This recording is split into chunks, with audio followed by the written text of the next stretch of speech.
Hi guys, good morning. It's nice to be back. Who's here?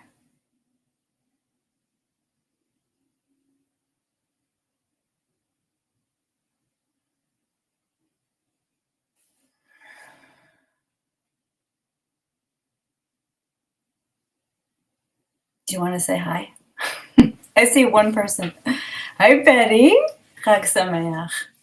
Moedim L'Simcha. Who else is here? Hi Irma. My TC. Hi Karina. Guys, thank you so much for being here with me on a Wednesday morning in the middle of Pesach. Smack in the middle. What's today? I have no idea what today is. Today is Wednesday. Yeah. April 16th, 2025. And we are smack in the middle, you guys, smack in the middle of the greatest story Hashem ever told. It's only getting better. It's only getting more juicy.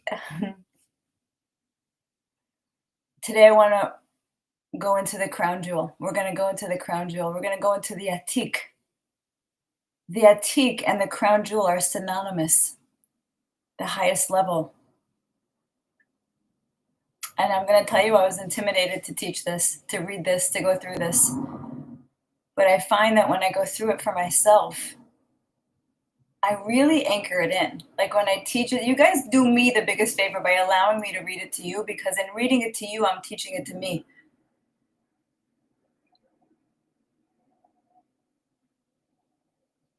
There's so many things in my heart that I want to share with you guys before we start. I'm just going to wait one more minute to see if more people come. Let's see. Where's Ray? I know it's an off day. I'm off schedule. Next week, I'm going to go back to, no, actually, I'm going to do Tuesday and Thursday of next week. We're going to do Tuesday and we're going to do Thursday. And then after that, we'll get back to our regularly scheduled Monday and Thursday programming.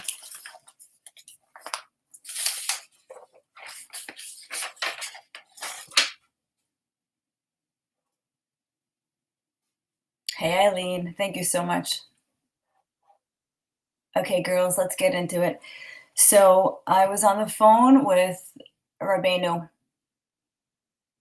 and he was reminding me about the Atika Kadisha timeline and how that's all my heart ever wanted, and I wasn't even sure why. When I first met him, we did an interview, gosh, maybe 6 months ago, where he explained to me what is the Atika Kadisha timeline and how we can get to it. And last night, hi, Stephen. Thanks for coming. What is the Atika Kadisha timeline? Because there's many timelines for Mashiach. The donkey, the clouds of glory. I only want the Atika Kadisha timeline. And I didn't even know what that meant. I still am like, not 100% clear on it. May his neshama have an aliyah, Eileen. So I've come to understand with a little more clarity that the Atika Kadisha timeline is when all of reality looks up, including the heavens, including Zeir Anpin, including all the other olamot, turn their eye and go eye to eye with the Atik, with the highest level emanation of Hashem, called the Atik, Atika Kadisha. And in doing so, we can redeem every single spark. And I was saying on the phone last night, I was asking him to remind me what that means, because it's frustrating to me, the thought of every single, hey, Chase, what took so long to get here, Chase? Chase. So it was frustrating, the thought of having to wait for every single spark to rectify, every single person and their midot. To me, that feels impossible. It's kind of like learning as a kid that we have to just keep 2 Shabbosim. All Jews have to keep 2 Shabbosim, and then Mashiach can come. And I was like, dude, that's never going to happen. Like, I myself, like, flick on a light by mistake, and it's over. So it was the same feeling for me, that, like, of impossibility. Like, Mashiach will never come. It'll never pop off if we're waiting on every single spark to go back to its collective root, to do tshuva, to rectify its midos. How do we bypass that? That's the title. How do we get to the highest timeline? And there is a bypass maneuver. There is a bypass maneuver that we can do. What is that bypass? According to Rabbeinu YIRAH, I wrote it down.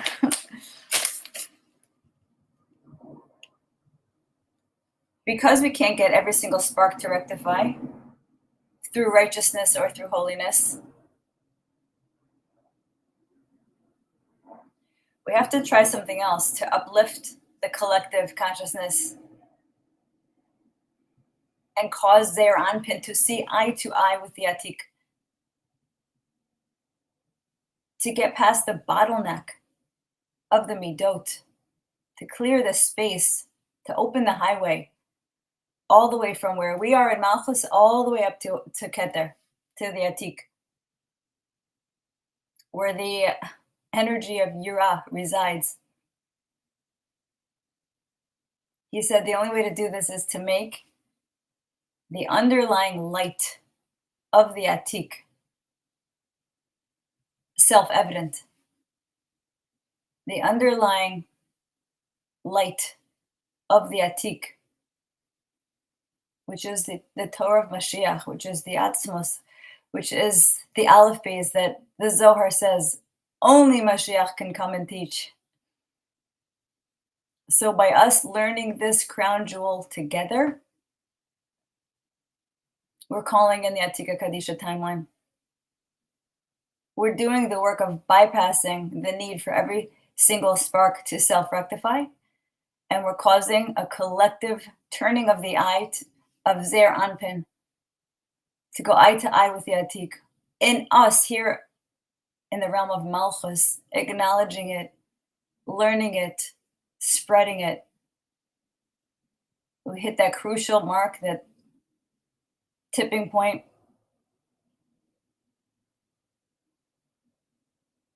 Where we cause the eyes of Zer Anpin to look up. And by doing so, we can draw down, invoke, set off the Atika Kadisha timeline, the highest, most glorious timeline, where the highest king is revealed to the eyes of all.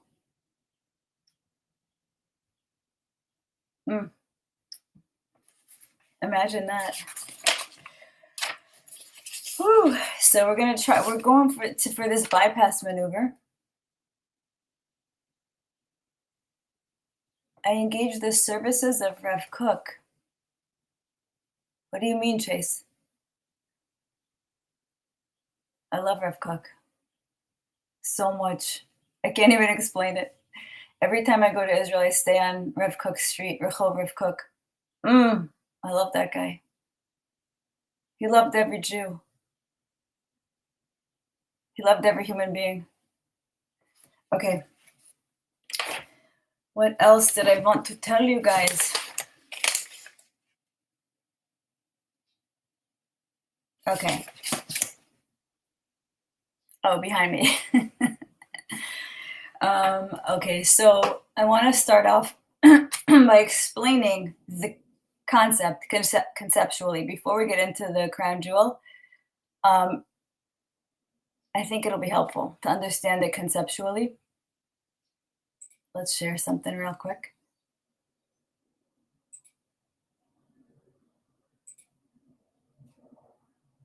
Okay.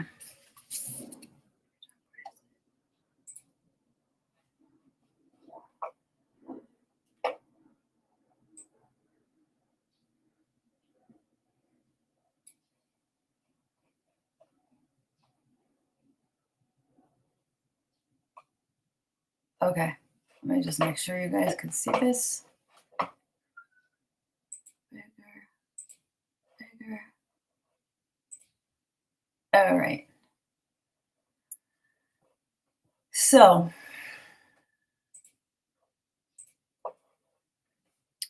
This is the tikkun of the three heads of the Atik, of the Atika Kadisha.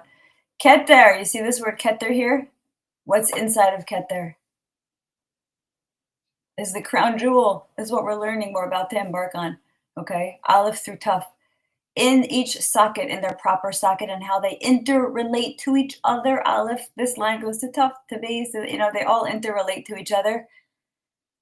And then this information, the essence of these letters, drop down into vessels. They start dropping down into the restriction, which is called the Chachma. If this is the Keter, guys, this is the Chachma of the Atik, the three skulls. First skull, second skull, where we have the Or Yashar. We have the Tzimtzum, Hashem made a space for us. And we have the 5 lights of the Neshama, as Rabbeinu explained in his most recent video. The Yechida, the Chaya, the Neshama, the Nefesh, and the Ruach of the Nefesh, dropping down into the space of the Tzimtzum. And then what happens, you guys, is these letters, the substance of these letters, the Yesh Moach of these letters, drops down into the hard spark, which was at the center of it all, which was at the very depth and the limit of the restriction. And I did this with Aleph at his house.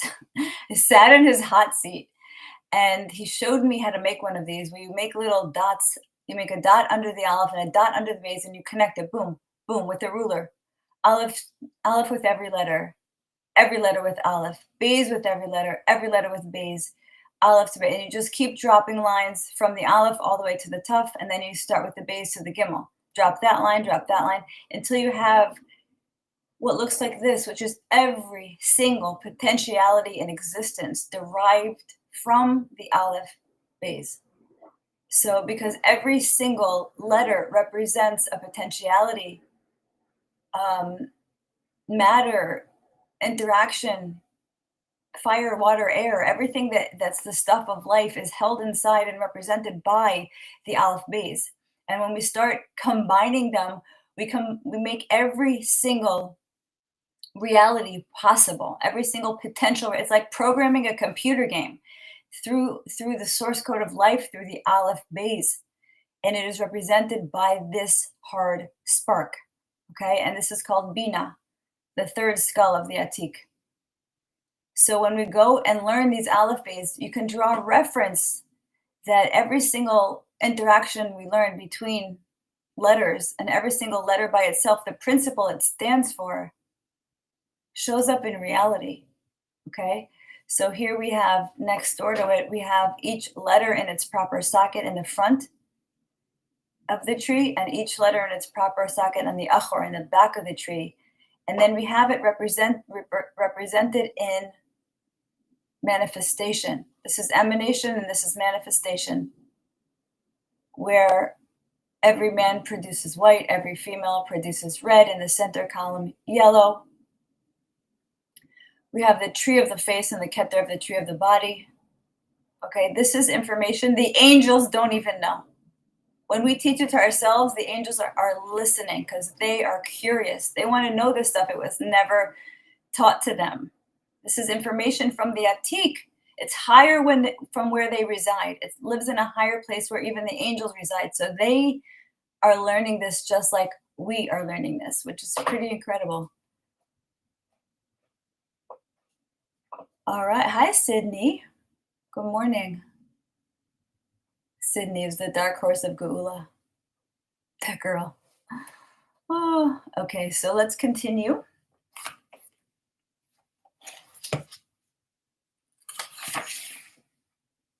I'm going to read to you one other thing on page 154, just to give us more context.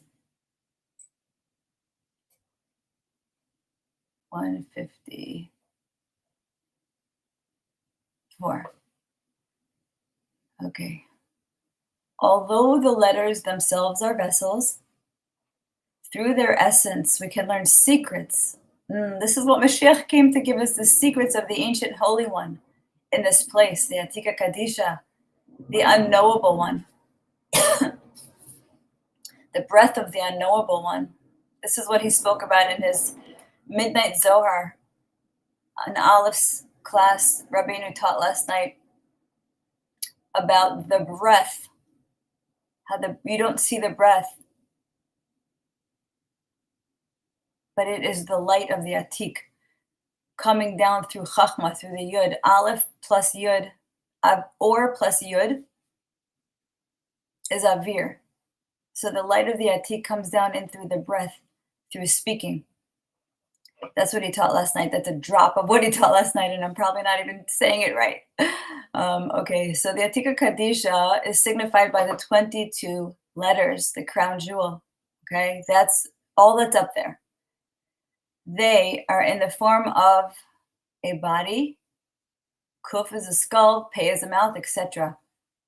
Thus, the Atika Kadisha can be represented by those sacred letters, but not to be taken literally, God forbid, okay? But he is the highest way we can have any concept of the Atika Kadisha is through the letters, through these letters making up a body. That's how important these letters are. We can grasp the highest conception of Hashem through the letters. Okay, let's go to 178.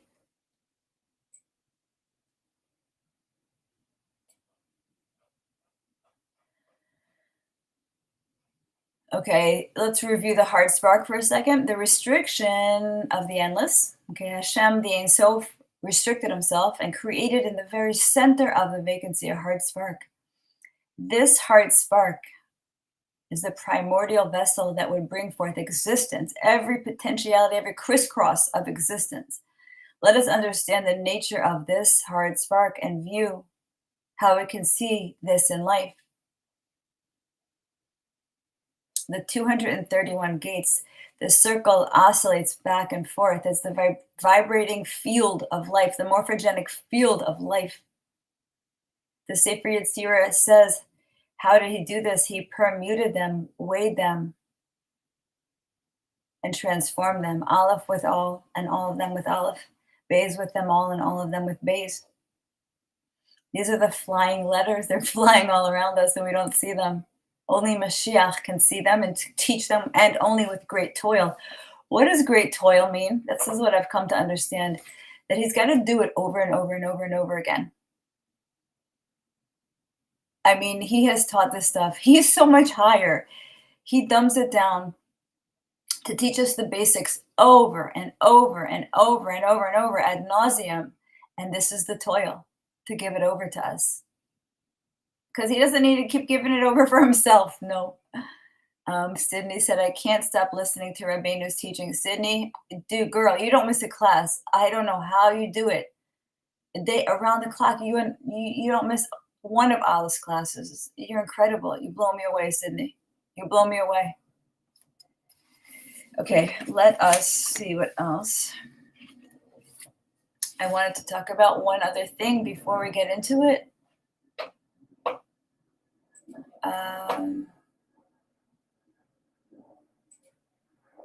Okay.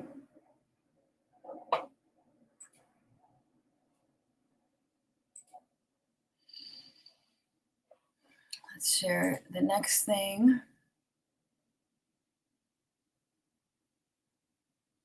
I want to show you the worksheets that Aleph shared with us in the group. Okay, so we have, this is the representation, a diagram of the Atika Kadisha.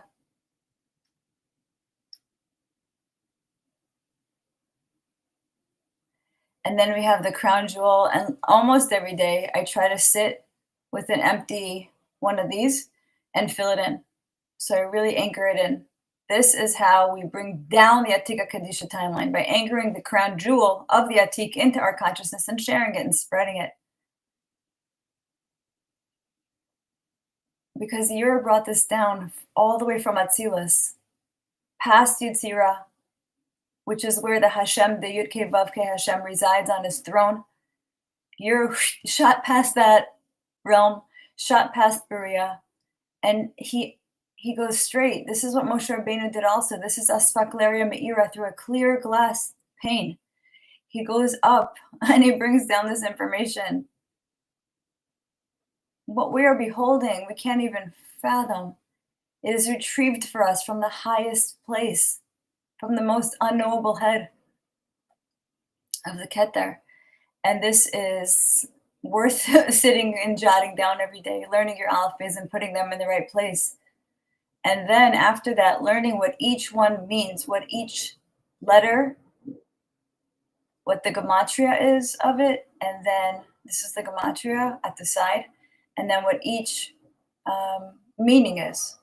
Like Aleph is Aaron, variable, Beis is house and blendings, Gimel is to progress, Dalet is a path without walls, Hey is to behold, Vav is the tip of the nail, the top of the nail, binding, many bindings, Zion is weapon, Ches is boundary and fence, Tes is awareness and serpent, Yud is spirit, Kaf is to carry, Lamed is vibration or staff, Mem is solids, earth, liquids, water, Nun is fish and soul, Samach is cycle or cycles, Ayin is external sight, Fei is empty and filling throat and mouth, Tzadik is pillar, Kuf is skull, express head, Resh is form, Shin is the fire or covering for the light, Tav is the hand of God or infinality. This is another worksheet you could do with, you could fill in the crown jewel and have all the meanings right next to it. And you can keep going down. Here's a blank one. I will share this document to my Telegram channel and also to the Rabbeinu YIRAH chat.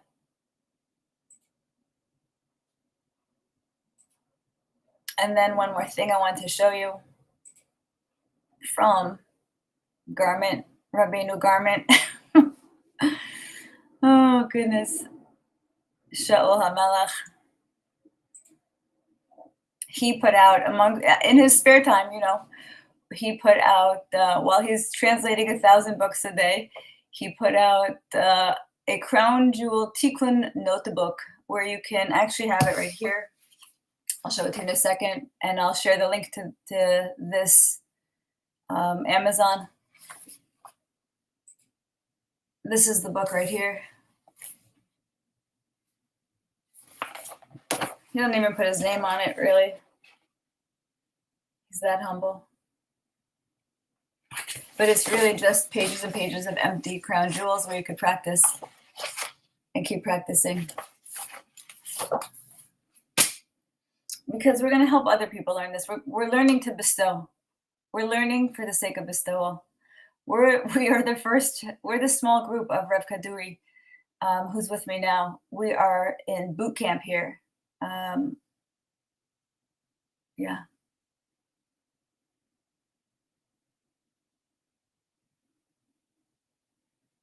Okay, so we spoke about that.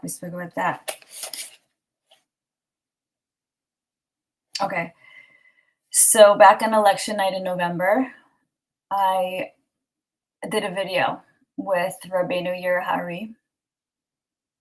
Garment was in his house. Garment had driven up the coast. I remember he was sitting on the couch. And we did a video that night on the crown jewel. I didn't even know what I was doing. I didn't even know what the crown jewel was. I didn't even know anything. Ignorant. But I sat there. Oh my goodness. Hi, Aleph. Good morning. I sat there and I listened, and it's amazing how the grid fills itself in if you just keep listening. Just keep listening to class after class. Oh my God, the pause button is your friend. When you're listening to YIRAH, pause it. Let your brain take a second to absorb what he just said, because every sentence he says carries 1,000,000 sparks of light. So pausing, listening, pausing. What I want to do is, when the thought of teaching the crown jewel was daunting to me, I was like, damn, I'm going to have YIRAH do this. And what we're going to do is we're going to break up that 2-hour video into half-hour segments. And after each one, we'll read through it ourselves. Maybe not today, maybe too much for today. But I'm going to play the half-hour segment now of the beginning of that video from election night. And I love the thought that we did that on election night because it is a nexus point. It is a point where the timelines were touching between Donald Trump, Mashiach ben Yosef, who I hold as like doing the boots on the ground, ridding of evil from the planet, from the deep underground military bases and all that stuff, all of us truthers who follow those rabbit holes. We have Mashiach ben Yosef. So on election night, here we have YIRAH, the Raya Mahamana, the Gol Rishon, the Gol Achron, Moshe Rabbeinu on the planet in a body with feet and hands, long hair and tattoos, giving over the crown jewel on the same night that Donald Trump is put back into a position of power. Gosh, that is not a coincidence. That is a nexus point, a point of the timelines touching each other. So I'm going to start in, and we're going to do a half hour of that class. And then if there's still time, we'll read some of it on the inside together. Okay, let us share a screen again. And I'm telling you, every single time I listen to it, I get more. You know, like, I can't believe I missed that the first time, or the first 5 times around. Here we go. Share. So thank you for having me here, and thank you for giving me the opportunity to expound these secrets, especially in the secret of these letters. And the portion of the Zohar that you were just quoting from, Shlach Lecha, for those of you that have the Kabbalah Center of the Zohar, you'll find this section in book 18. And the synopsis is very explicit. We hear of the movement and permutation of the alphabets as the letters fly in the air. No one can understand them except for Messiah. It's very imperative to understand the Zohar is giving us a key to the identity and ultimately the purpose of Mashiach. What will Mashiach actually be doing? How will he actually instill world peace? Many different Rabbanan talk about the purpose of Mashiach is to usher in world peace. He'll only be concerned with world peace. How does this actually occur? Zohar is identifying it here by letters. And this is the infamous passage that she was citing in 288. It says, all these letters never rest. They stand out and sparkle externally and rise and descend. No one could understand anything about them except for Messiah with great toil. I just want to pause that and remind us that world peace can only come in anchored through the Hebrew letters, and only through Mashiach, who explains for the first time in reality the Hebrew letters. Tells us that Mashiach will toil in this endeavor. Toiling is a unique word that's used to describe this process, because toiling essentially means doing something over and over again to the point of monotony. To toil in something is a very heavy word, which means that he'll labor for this. And this is actually hinted at in the verse where it says, better is a poor and wise son than an old foolish king. The poor and wise son, wise or wisdom or chokhmah, is a level of atzilus. And we know that they receive a soul of atzilus through him. And so he's called poor and wise son, because he's called the son of atzilus. Furthermore, it's hinted at in the verse where it says, a wise son is rejoicing of his father. And the word rejoicing in the verse is a saruf, an example of permutation of the word Mashiach. So we see here, again, in book 15 in Achemos, we see it says, come and see the first subject of the Torah we give to children is the alphabet. This is a matter that mankind cannot comprehend, nor can it rise in their minds, not to mention saying with their mouths. Even supernal angels and the most sublime cannot comprehend it, as these matters are the mysteries of the holy name. Therefore, if mankind does not comprehend the secret of the letters, it does not rise in their minds, not to mention saying with their mouths. And even supernal angels and the most sublime cannot comprehend it. Therefore, no person can claim to comprehend it, because it's an absurdity. The Zohar identifies that only Mashiach will be able to reveal this. There are many people, perhaps millions of people today, that can speak Hebrew and they're familiar with the Hebrew letters, and yet this very simple thing, the actual wisdom of how they permute, how they fly in the air, as it were, is reserved only for Mashiach.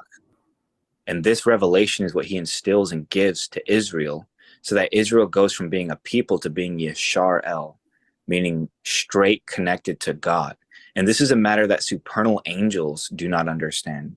So of course, if you go to ask your rabbi, or you go and ask, you know, the yeshiva boker, or so on and so forth, about these letters, they're not going to have an answer for you. And what's getting ready to be revealed in this video has never been revealed in any sefer, any time, in any place, anywhere. It has only been hinted at with the most wondrous and glorious hints as to the nature of what's actually going on. So we'll go into a last citation for the secret of the letters to help establish those authorities. But keep in mind, angels do not understand this. So this is a wisdom superior to heaven, what's about to be revealed and discussed right now. And that in addition, as it said with the secrets of Mashiach, that he's going to reveal these letters by spending his life toiling for the nature of them. So in Truma, which is book 11, it states here, but in the temple all the letters dwell, and the temple was created through them alone, equal to the whole world.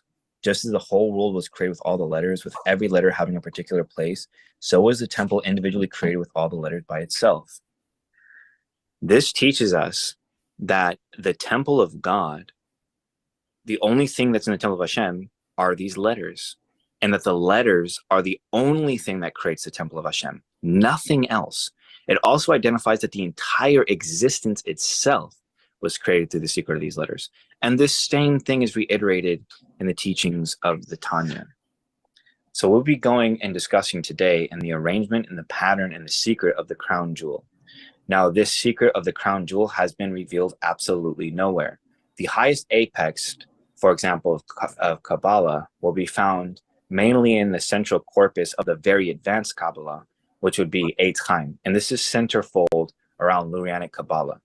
Chaim Vital admits himself that the highest levels, the things that he is discussing are to the levels of Abba and Ima and below. But everything discussing the secret of Adam Kadmon, or more importantly, the Atik Yomen or Atika Kadisha, which are more supernal Partsufim, is essentially speculative and theoretical. And at that time, they lacked the ability to actually discourse or reveal any of these levels. This is further reiterated in his magnum opus, Sefer Sha'ar HaGilgalim, which is the 8th of the 8 books of the Kabbalah, in which he states explicitly over there that up to this point, only souls of Berea, Yetzirah, and Asiya were actually able to be manifested, which are the level of Neshama, Ruach, and Nefesh. But no one was able to access the level of Chaya. No one was able to access the level of Atzil.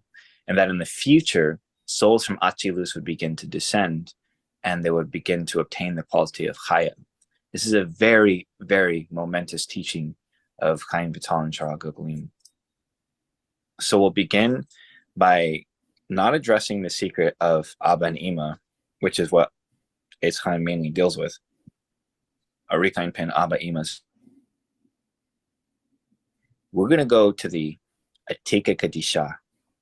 We're going to go to the highest apex of it all and enter in to the 22 letters of the Atika Kadisha. And from this, derive and bring down the secret of his crown jewel. And thus, by the merit of this video and those who watch it and those who with sincere heart and open consciousness help to usher in that Atika Kadisha timeline. Oh, did you guys hear that? By us sitting and learning this right now, we are doing the work of helping to bring down the Atika Kadisha timeline. And we spoke about that in the intro of this class. How are we doing that? Because we're bypassing the Olam of Yitzirah, of the Midot, of having the need for every single spark to tikkun itself, which would not be possible, which would take 10,000 eternities. And instead, we bypass it by retrieving, having YIRAH retrieve for us information from the highest emanation of Hashem, from the Atika Kadisha, which is this crown jewel. So we are probably doing the most important work for Geula right now, just by sitting here and learning this information straight from the mouth of the Melech HaMashiach.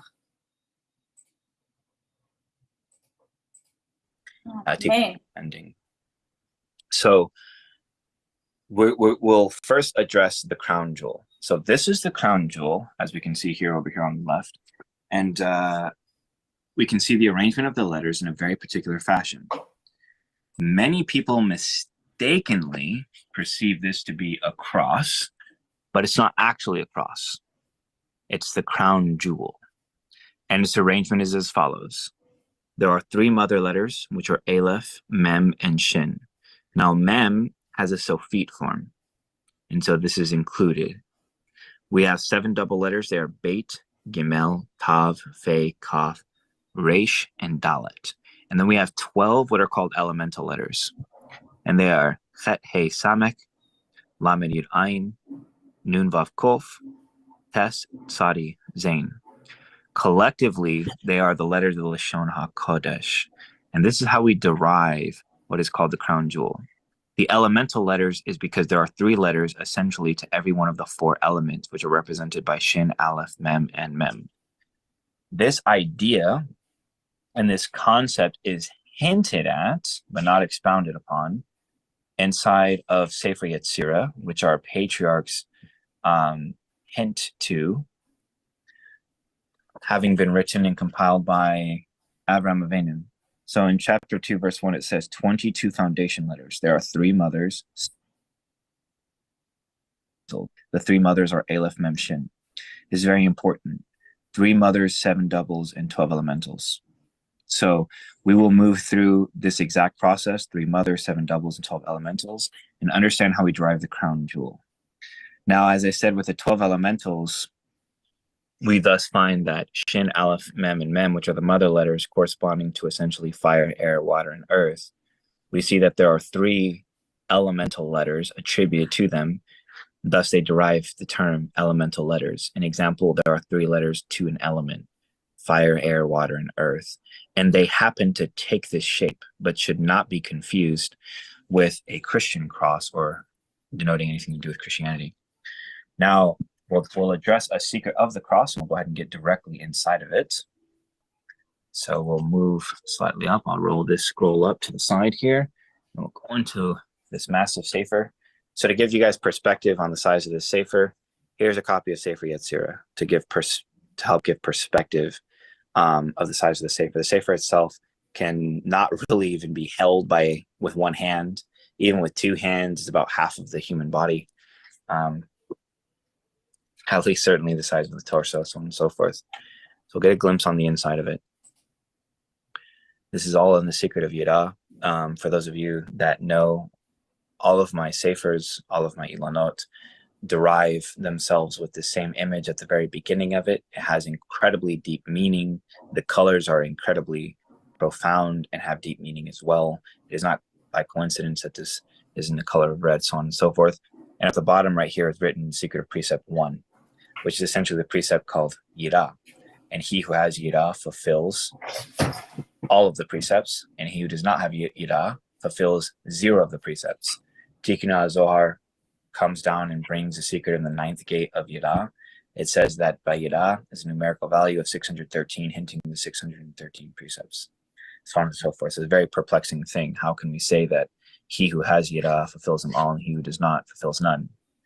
So here's a small glimpse of what's actually being manifested. Now, keep in mind, for those of you that are viewing this particular Sefer, these sections have been manifested in essentially 3 days worth of time. Of course, I don't labor on these things during the Shabbat.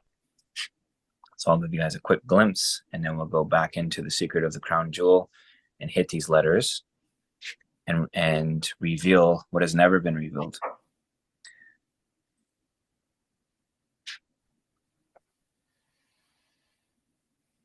And speaking of that secret that you revealed down there, you can see the word Mashiach, and the head letters are Mamash, Shemo, Yirah, Haber. Also, the numerical value of the word YIRAH is the numerical value of Choraya Mehemna. And of course, this is that famous passage from Shlomo Melcho that mentions, it says, Ein Ishem Elav LaYirah Me'oto Chari, that they will not listen to the one who is called YIRAH. Shav Yado Chachitzina Lekortam Chuliot Chuliot Ma'etz HaChaim, and his hand will be upon the branches of the tree of life, Le'ashlechem El Chabor. And later on it says, Vagam Chabor Shel Geinom. So you can see these types of principles depicted there, which we'll talk about in a little bit. But let's go back to that crown jewel. We'll discuss how its relation and get into its precepts. So the crown jewel is the secret of the word emet, as it's written emet leYaakov, truth to Yaakov, because they're the aleph to tav, meaning the 22 letters with an additional mem, that being the mem sophit, so that we have all of the elementals. This is called the crown jewel because it's the highest level, called the level of Ein, and it sits upon the head, as it were, of the Atik Yomen, and it sits as a crown jewel, even as a jewel sits on the top of a crown of a king. And it says in certain esoteric places that Atik Yomen does not wear a tefillin, but Zerainpin does wear a tefillin. That's because if you take the exact arrangement of the letters as they have been shown, that is to say, the mother letters, the 7 double letters, and 12 elemental letters, which form this, we find their arrangements takes position of a cube that has been laid out. And if you were to fold this side up, this side up, this side up, this side up, this would fold on top. It is the secret of the tefillin box. I just want to pause for a second, you guys, and explain that in case it's flying over your head, because the first 3 times I listened to that, it flew over my head. We learned that Hashem wears tefillin, and I never knew what that meant. Now I know what that means, that the Hashem, the Yud-Kei Vav-Kei on the throne, is wearing tefillin on his head, right? The actual tefillin. But corresponding to that, the Atika Kadisha, the Atik Yomen, who is the lavush of the Atika Kadisha. He's the first manifestation emanation. He has the unfurled, when you unfurl the corners of a tefillin box, it opens into a crown jewel. You guys getting this? So that is the tefillin of the Atika Kadisha, is the crown jewel.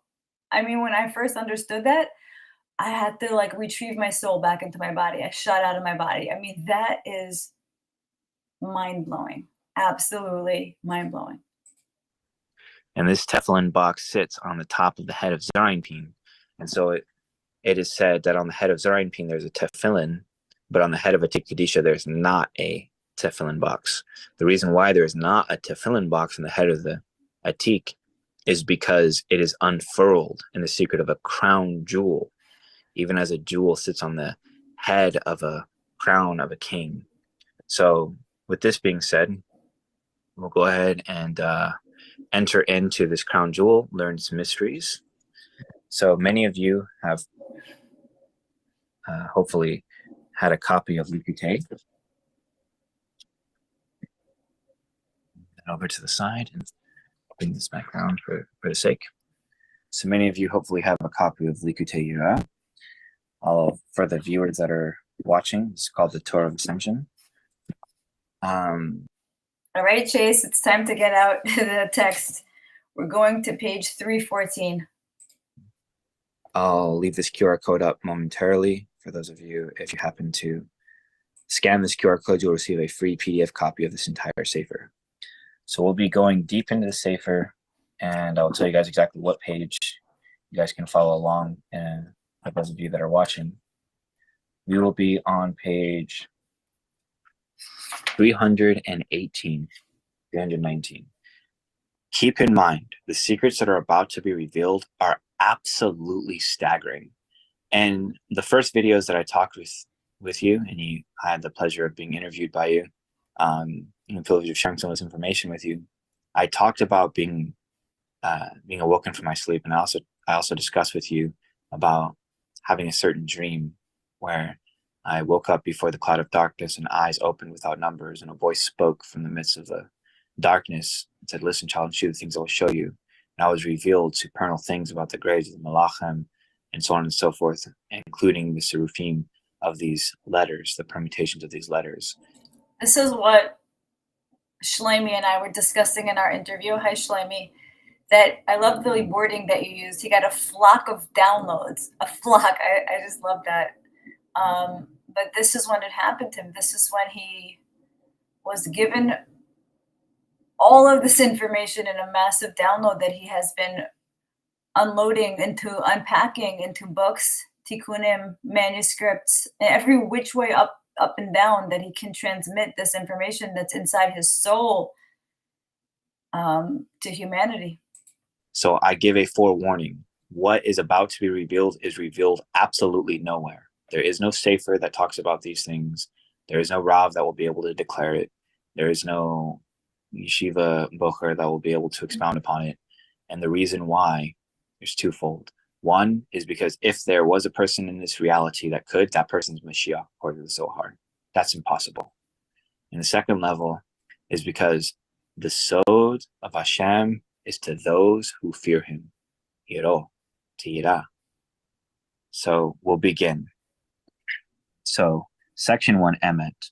Understand Aleph Tav are the 22 letters plus the additional Mem. The 22 letters are divided into 3 mothers, 7 doubles, and 12 elementals. It says each letter is a chamber with a lock and key concealing the very laws of existence. By the word Hashem revealed himself. It is written in Tikkun Zohar, the king may not be seen except in his house, more so in his chamber, by which one would enter in gate by gate, key by key, until the most inner chamber, where the secret of the king awaits all those who merit that state, and said to him, go throughout the city of Jerusalem and put a mark, tav, on the foreheads of those who grieve and lament over all the detestable things that are in it. So, Gila, if you have a physical copy of Likutei, this will be on page 319. And we'll move from. I'm following along with you. You know, I just got that Sod Hashem Li Re'av. I just got that now. Sod Hashem Li Re'av, to the YIRAH that belongs to Hashem, which is you. So it should be that the most deepest thing should be manifest in the most Peshat way, so that the Peshat becomes the Sod. Oh gosh, and that's such an important thing for us to realize also, that because it makes me sad sometimes when I think about all the Jews that I know sitting and learning Pshat and Gemara and no Sod. They have no Sod in their learning. And Rabbeinu always comforts me by saying the Pshat will be the reward. Because when you come back to the Pshat through the Sod, it is the most electrifying experience I have ever experienced. And so it says, that's the reward waiting for all these Talmidei Chachamim who have been deprived of the Sod. There is so much reward to be found in the literal, in the Pshat, in the verse, through the Sod.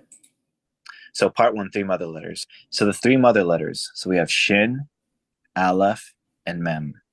Shin, which corresponds in English to the letter S, corresponds to the fire and is a sound S, or high frequency corresponding to the tongue.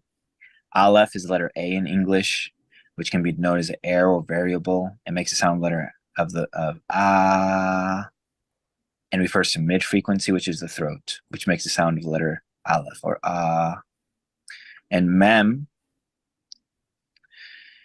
is the secret of letter M in English, is water and earth, water and its normal form and earth in its OP form. It corresponds to the sound low frequency into the lips. These 3 letters are called mother, is because all of the letter sounds and principles exist only as a direct result of these first 3 letters, and all their letters require lips, an example Shin, throat, an example Aleph, and tongue to produce its sound. So Shin, which is the tongue, Aleph, which is the throat, and Mem, which is the lips. They're called mother letters because no sound can be emitted, no other letter can be emitted without a combination of the tongue, S, high frequency, Shin, the throat, mid frequency, Aleph, the air, and Mem, the lips, low frequency, Mem. Because all sounds, all words, and all frequencies that can be emitted from the human being's mouth are a combination of these 3 faculties. We will begin with the mother letters individually and then discuss their principle. So Aleph in English is letter A, and when it is used, it denotes either air or variable. Examples of it use are seen in Hebrew in the word for air. And similarly in English, we see the word, so the letter A in the word air, which denotes air. The letter A in the word breath, which denotes air. The letter A in the word atmosphere, which denotes air. And we see it used as a variable in the case of the word eretz, an example, land. We also see it used in words like bag, the letter A in the word bag, which means a variable, to denote a variable within, or letter A in the word anything, or letter A in the word variable, and other such words. Understand each and every letter in a word denotes a specific principle and its function.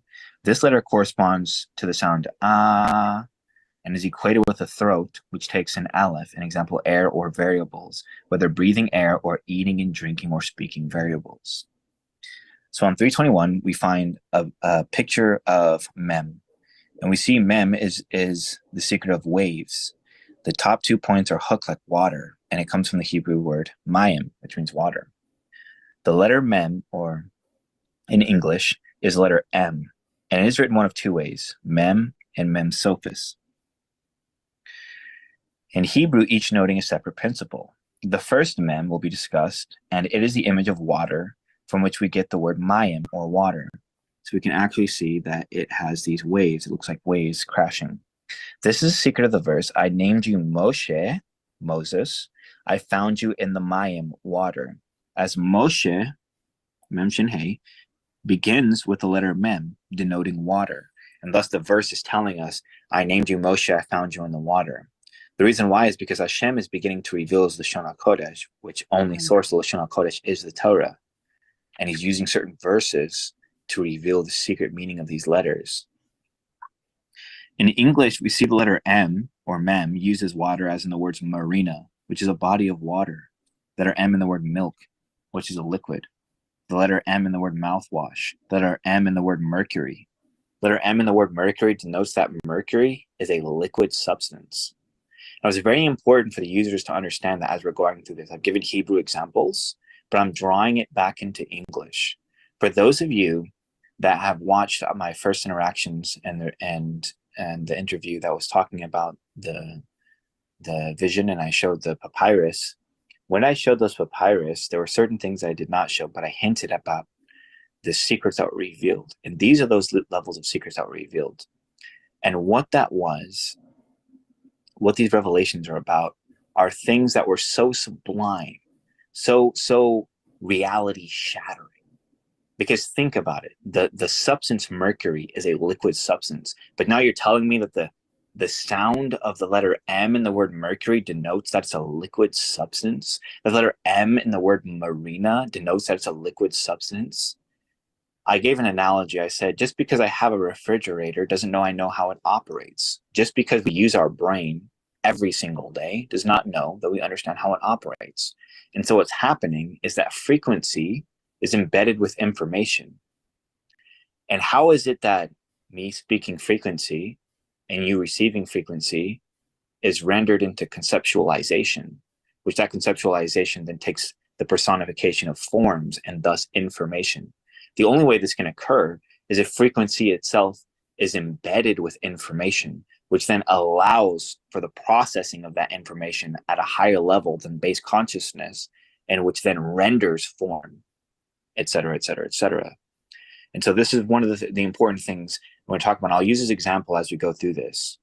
But essentially, I could be a hermit in a cave and have no contact with humanity, and a chemist could come to me and say the word mercury, and I could tell you that's a liquid substance.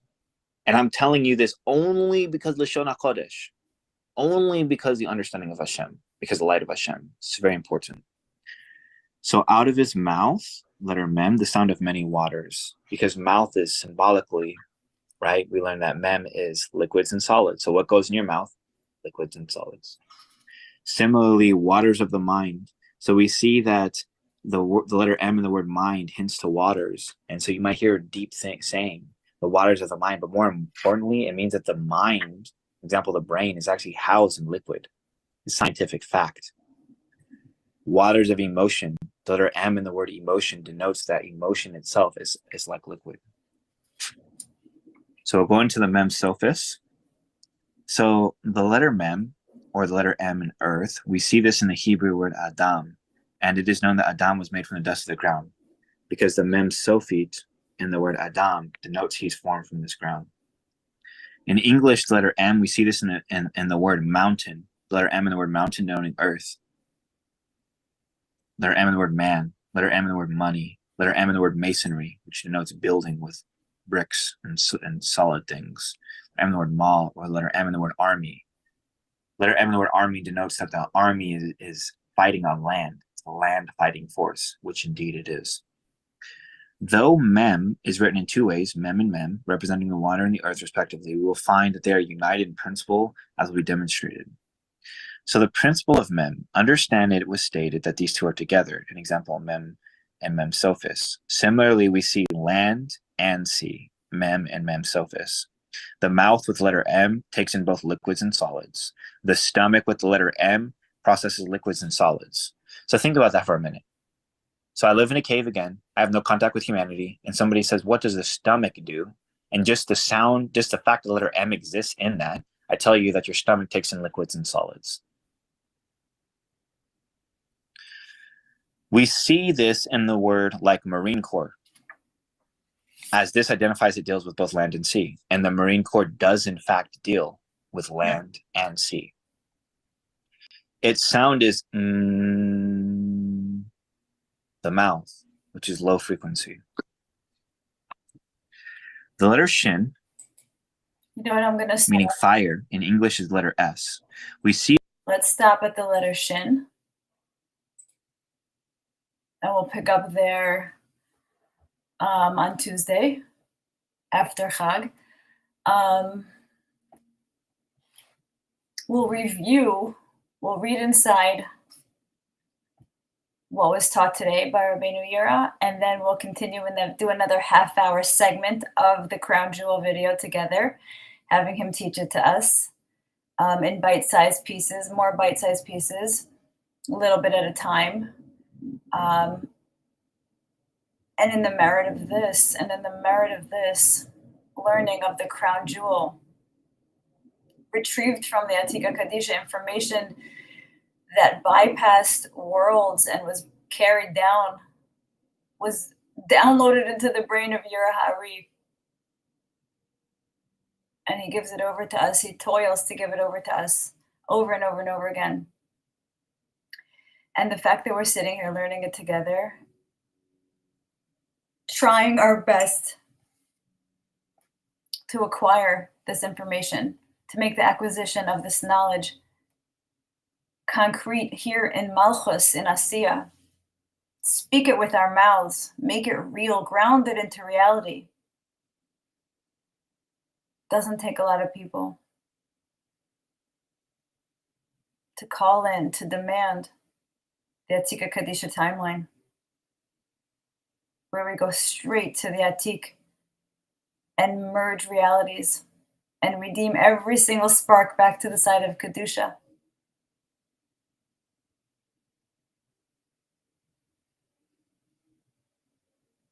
Thank you so much for being here with me, you guys. Have a wonderful Yontif, and I will see you back on Tuesday.